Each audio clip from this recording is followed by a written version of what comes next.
welcome, welcome, and como estas, because someone thought I was speaking Spanish today, so why not? Welcome to this wonderful space of iCCaRE Insider, people behind the scenes. And I have another wonderful guest with us today, a person who is a pioneer in the community. When I first started here in Jacksonville, I'm telling you, Miss Tina was anywhere and everywhere, and she always had a heart for the community. And I said, we have to have her on this show. So without further ado, let's welcome Miss Tina. Hello. Hello, Stephen. Good morning. Thank Good you morning. so much for having me. Awesome. Well, we are glad that you are here because we want to get to know you more. We want to get to know, what do you do?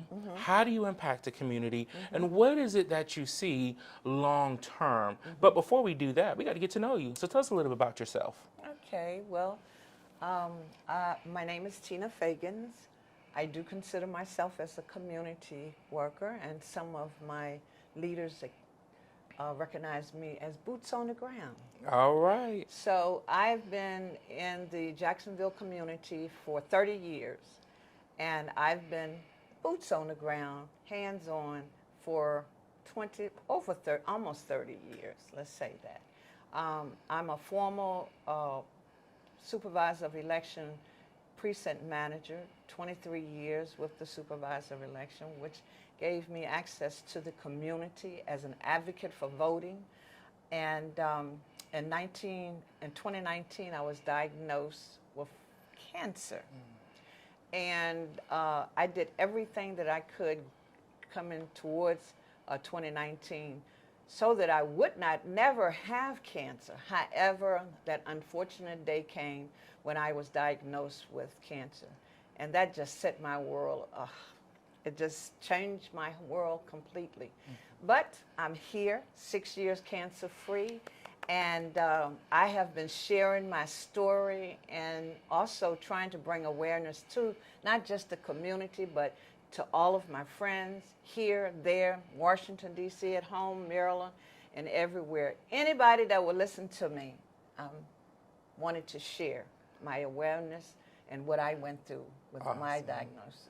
Wonderful, and we're glad to see 6 years, you said, right? October 15th will be 6 years. Wow, amazing. That is good news. And when you said boots on the ground, I wish I had my fan, because where are them fans at? You know? Where them fans at? Yes. But, you know, when you talk about your journey and you talk about, hey, I was diagnosed with cancer, I did not even know. I can imagine the word of health, but not just health.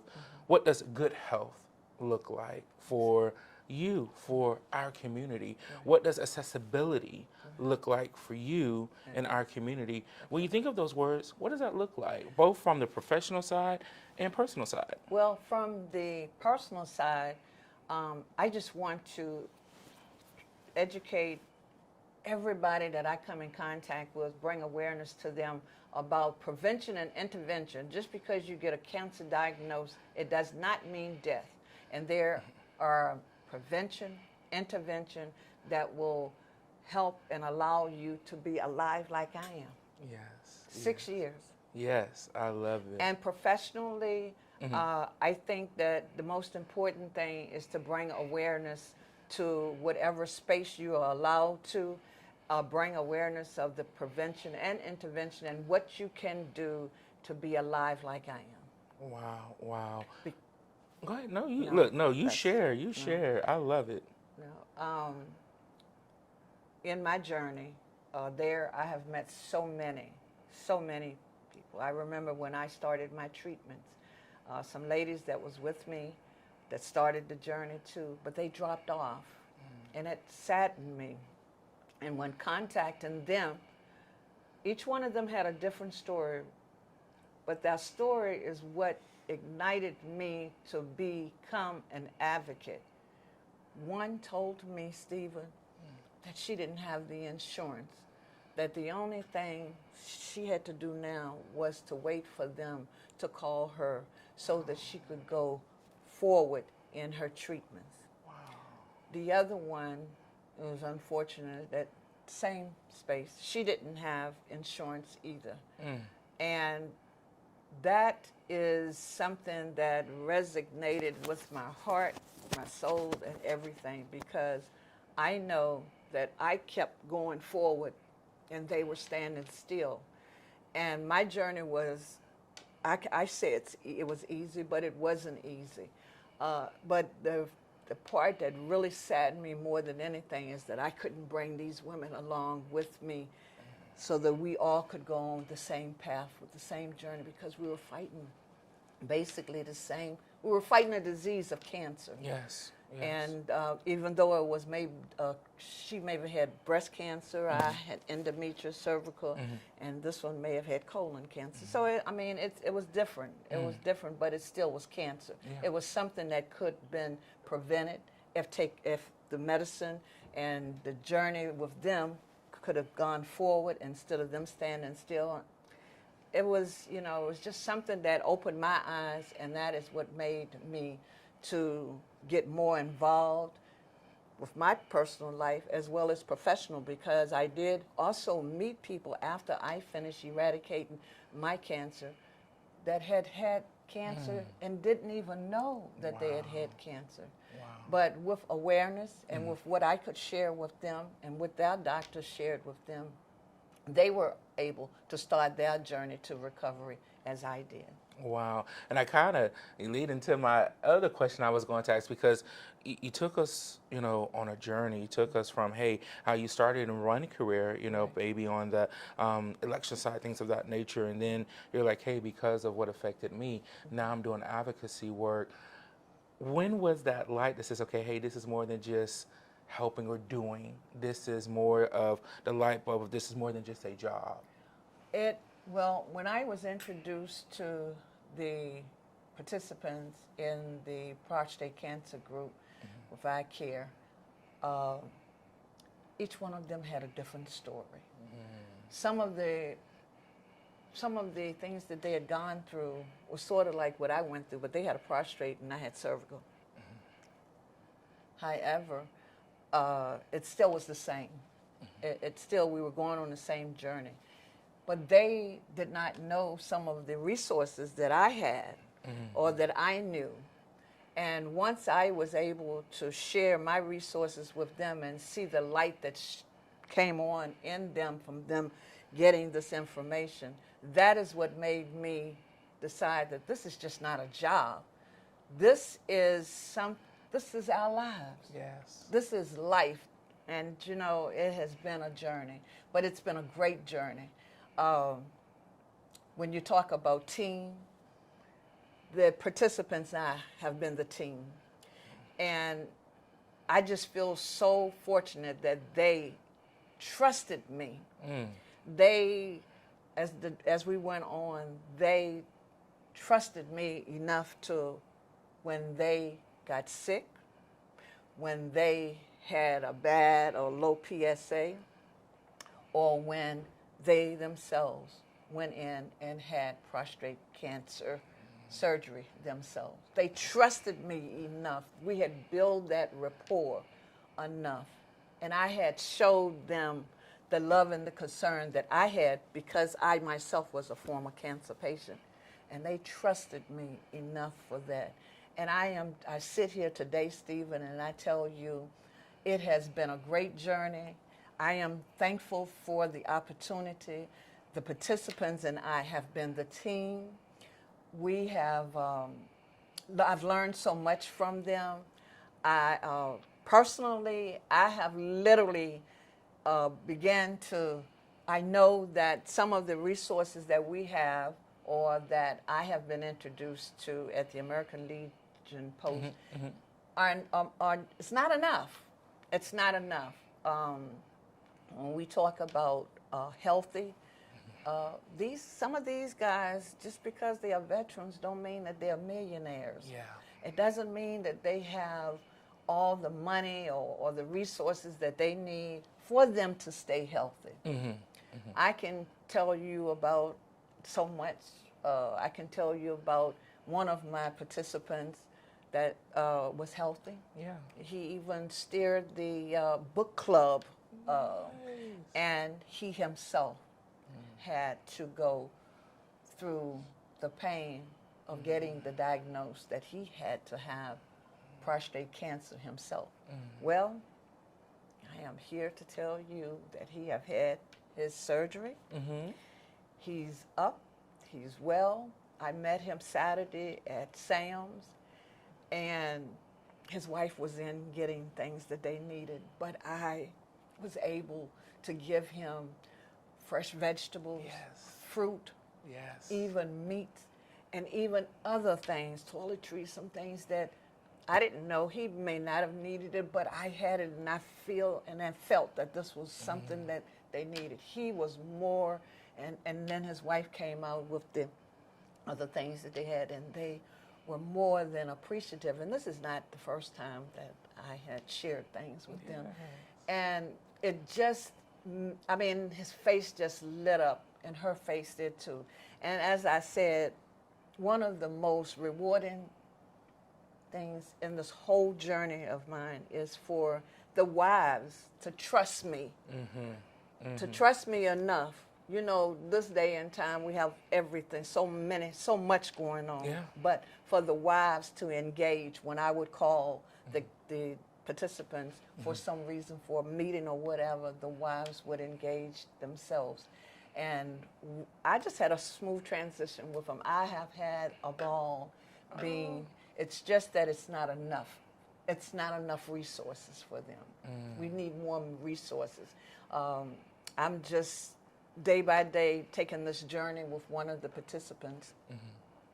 And like I said, when I saw him Saturday, it was just rewarding to see someone, you sit down and you go from A and talk about the symptoms of prostate cancer or these cancers, and except in his instance, in prostate cancer, and then for him to be diagnosed, he was a leader in this group, and then for him to be diagnosed and go for cancer and get eradicated, and I had the opportunity to take this journey with him. It was just rewarding because everything that we brought awareness to the participants, like the manual that I put together that has all the prostate cancer information and resources in it. Some of those things were all of the information that was in it are resources that we used, that he used, that helped him. Wow. You know, you say so first, that's good to hear. Right. That, hey, he is here Yes, and alive today. That, That's amen, correct. that is good news, That's number correct. one. And then also, you talk about so many things of the importance of that. You can't do it alone. No. We need people, we need community, we need our friends, our family members to stand with us and say that it's going to be okay and help in any type of way. That's You know, so many times it can be in prayer, it can be in encouragement, it can be in food, it can be in those other resources that I think sometimes we can take for granted. Yes. You know? Yes. Yes. Absolutely. At times. How does your team, how do you stay motivated? Because you know, I can imagine, you know, you talk to people, you have a lovely person. I tell you, I love you. I love your personality. You're welcome. And sometimes, you know, as humans, it can be a little, you know, hey, we see somebody, like you said, a leader running and going, and then they have to sit down, or then they have to rest. And you don't see that. You know, this is a different side of an individual that you didn't see before. Right. How do you push through? Well, with the grace of God, Amen. and me being a server in my church, not just in the community, but in my church. There are people that are in church that need help as well. It may be prayer. It may be just sitting down, just having a personal conversation. But it's the faith that I have. It's the faith. I trust God. I trust God. And when I was eradicated, when I got diagnosed, I was here all by myself. I didn't have any family members here, even though they were just a phone call away or just at arm's length. I didn't have anybody. It was just me and God. And I know that my own strength did not get me through some of those days especially when I did my chemo. Those days on Sunday, I did it on Friday and on Sunday. Wow. It was the day that took the turn for the medicine to start working.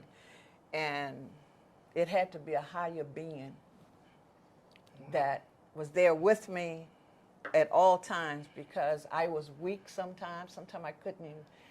It was just, you know, and I know I trust God. I trust God and my faith. And my faith have allowed me to push through days and times when I don't have the clear understanding as to why did this happen and why did it happen that way and why did it happen to me or why did it happen to me. But you know what? I don't ask those whys no more, because just being involved and then getting out into the community and sharing what I have experienced and sharing it with the participants of the prostate cancer group, and then sharing it with people when I knock on their door and I talk to them and I tell them a little bit about my journey and how we are trying to bring, and iCCaRE is trying to bring awareness to the community, then that's when everything really set, because people stay, I mean, they sit and they really pay attention.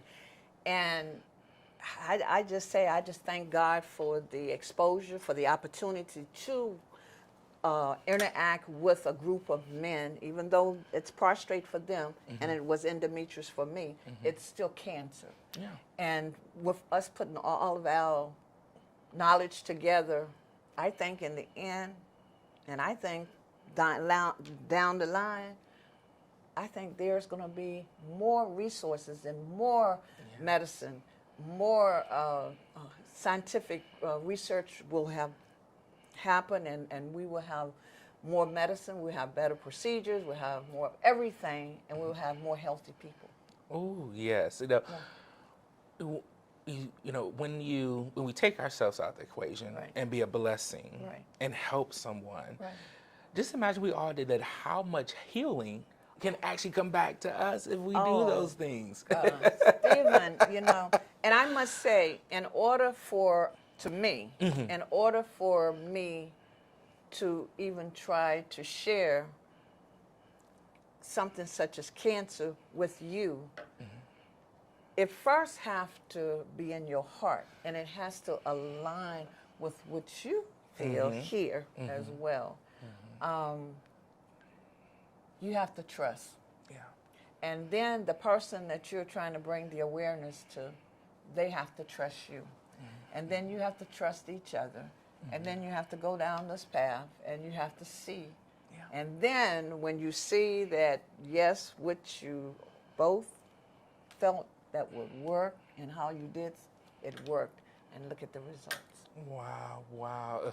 Can you Trust. just imagine? Yes. Can you just imagine? And another thing, if we stay away from these pharmaceutical drugs and eat more healthy foods, and I think we will have more healthy people. Wouldn't you think so? Yes. You know, I hate to say, I had some some Popeye's chicken, and I have to say that the next day, like you said, when you're not used to eating certain foods or fast foods, it doesn't taste good the next day. You're like, oh no, where's the homemade? Look, when I say homemade, the cast iron fried chicken, you know. Yes, I know. Yes. With the fresh grease. Yes. Oh, stop it now. Don't go ahead and make a plate for me. Oh, stop. Don't tell me no more. With the fresh grease. Yes. And the veggies. Right. Can't forget about those and veggies. And then, you know, Stephen, today, you and I both were shy away from fried. Yes. And do some bake. Okay. Also, we would stay away from the salt. And we would use no salt. Okay. And believe it or not, Stephen, there's no salt, and you still can taste the real taste in food. That's more healthy. Yeah. Salt. You know what salt is? What does salt do? You know, salt. If you pour salt on the wound, what happens? Does it heal it or make it? Help me out now. What does it First do? of all, you're gonna holler, right? Yes. So that's pouring, right? So, but salt. Can you imagine with that sodium after a period of time or just continuously? You know, so for healthier reasons, I feel that no salt is what we should be using today. And then, you know, I also have gone to some healthy food matter of fact, I graduated from. And I share those recipes with the participants. And I've shared some with some of the wives. And we've even made some of the no salt taken different spices and made no salt, everything. I just try to enlighten the participants about healthy eating. And I myself had to think about that, and I lost 20 pounds myself, even after my cancer diagnosis and me eradicating it and everything. Over the years, I was eating the wrong things because I didn't have a taste, and I still really don't. But you know, the thing of it is, Stephen, getting out in the community and sharing the information with the community, allowing them and letting them know that iCCaRE is in the community. iCCaRE is concerned about these different cancers. Prostate cancer, mine was cervical, but surely the guys, and even the 50 guys have, it's more than just prostate cancer that I have incurred with them. One had throat cancer. One had, one of the guys had mouth cancer. He had I think it was his tongue or what have you, but it was cancer. Wow. And one of the things that, the most important thing that I think that iCCaRE is trying to bring awareness, that is bringing awareness to the community, is the effects of cancer and what we can do to prevent death. And just because of a cancer diagnosis, it doesn't mean that it has to be a death sentence, because with intervention and prevention, and that's what we're doing. We're trying to bring awareness, which is intervention, and then when you do preventive measures to try to make your situation with your cancer better, then I think we all would be much more healthier people. And I say, you brought awareness to me, and you brought awareness to the people out there on that show. And I'm going to put a little bug in some producers and people's ears that say, we need to go ahead and have a cooking show. Oh. And That would be yes, and I wonderful. want you to be the top chef for it. So watch out. Well, I don't know about the top chef or anything like that, but surely I will surely bring what I know and what has worked for me. Wonderful. You know, and I just try to share with everybody what has worked for me personally and professionally. Professionally, dealing with the participants in the prostate cancer. Me personally, and dealing with endometrial cervical cancer.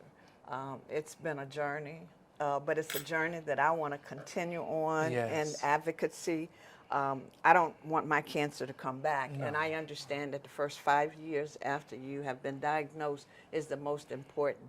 Well, I've reached that 6 years, so, you know, but, you know, and I'm still, and I just went to my oncologist the other day, which was Thursday, and she was more than happy with me. And I even shared this with her. So, you know, she said to me, Miss Feggans, nothing surprises me about you. Yes. But back to be realistic about life itself, I want to make as many people aware about cancer and the prevention of cancer, the resources that's out there that they can go and they can look up, they can search different clinical trials that will help them, provide them with the correct medicine or some new medicine, some experimental medicine in a clinical trial, because you never know. And that clinical trials are the most important. I feel it's very important today, and it was yesterday as well, because it allows individuals such as myself to be a part of a trial that you're going to use the latest medicine, you're going to use the latest whatever they have for that particular diagnosis or whatever it is, dealing with health, the health diagnosis. But it allows you the opportunity to deal with the best and to be in a setting with other people that have experienced different things. You share information and you learn so much when you share. Awesome. Well, I can sit here and talk for you for, we can just do part 4, 5, 6, 7, 8, 9, 10. I mean, I'm telling you, this is good conversation. Right. But almost things have to come to a close. But I will ask you just one question. What quote or what would you say to somebody who is, hey, I've been diagnosed, I don't know what to do, I don't know where to go, what would you tell them to encourage them to be uplifted and know that they're loved? Okay. If someone came to me, or if I knocked on a community door And there was an individual that told me, well, Miss Feggans, I was just diagnosed with endometrial cancer. And I would say to them, do you have a few minutes that we can sit down and I can share with you what I know? And I would provide them the resources. I would provide them with any kind of information that iCCaRE have in the community that will help them. And there is a lot of information that iCCaRE do have in the community that will help individuals that have been previously diagnosed, that have recently been diagnosed, or in the past have already eradicated cancer. So I would take the time to sit down and talk with them and share with them everything that I know. And I would reach out to one of the leaders that is in this clinical trial with me, and see if there's any more resources or information that we can bring to this person's awareness, since they have been just previously diagnosed. But I would make sure that I have that information so I can stay in touch with them and go, you know, maybe even go with them if they allow me to, so I can be a comfort, you know, to them. Awesome. What's your favorite quote or scripture? What's my favorite quote? Quote or scripture to leave us with us. My favorite quote is this: life is only one time around. If you treat it like a dress rehearsal, you'll be the only one rehearsing for it. And by that, that means that you have to enjoy life. This is how I look at it. You have to enjoy life. If there's any part of life, of your life, that if you're hurting, if there's something wrong with you, go see about it.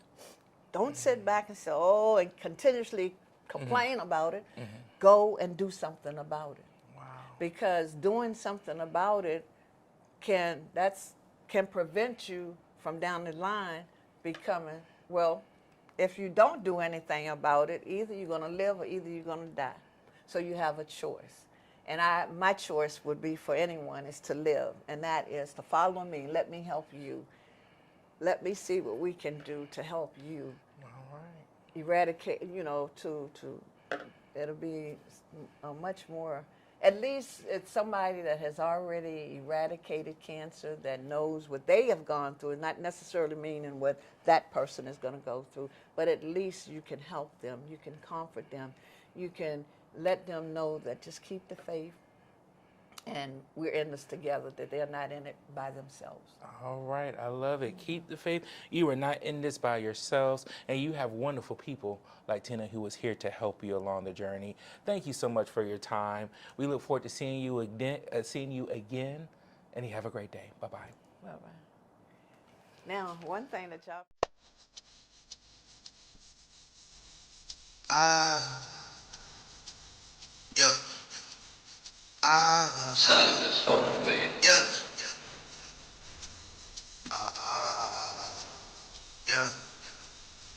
Must keep going, yeah.